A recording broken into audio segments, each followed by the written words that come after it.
Setelah sempat menjadi buron 11 hari, akhirnya IS, 26 tahun, tersangka pembunuh gadis penjual gorengan Nia Kurniasari, 18 tahun, di Padang Pariaman, Sumatera Barat, berhasil diringkus kepolisian pada Kamis, 19 September 2024.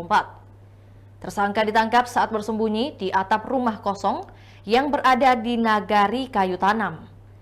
Polisi juga dibantu warga mengepung rumah yang menjadi tempat persembunyian IS. Proses penangkapan berlangsung tegang dan sempat terdengar suara tembakan dari lokasi kejadian. Hingga akhirnya IS dipaksa turun oleh petugas kepolisian melewati tangga.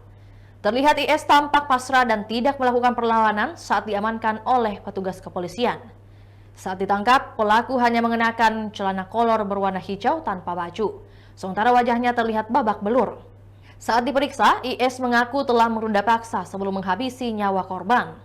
Kendati demikian, Polres Pariaman belum bisa memastikan motif dan kronologi kejadian tersebut. Apakah betul pelaku tertangkap, Komandan? Alhamdulillah, kami sampaikan kepada seluruh masyarakat yang turut membantu dalam pencarian tersangka. Tepat tadi jam 3 sore, kami berhasil mengamankan dan menangkap tersangka yang sampai saat ini dicari, dan benar sesuai dengan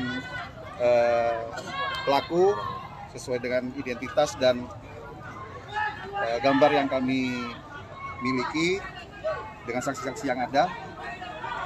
Itulah tadi berita Hot News kita pada hari ini. Saksikan berita Hot News lainnya hanya di kanal YouTube dan Facebook Tribun Timur. Download Tribun X sekarang, menghadirkan lokal menjadi Indonesia.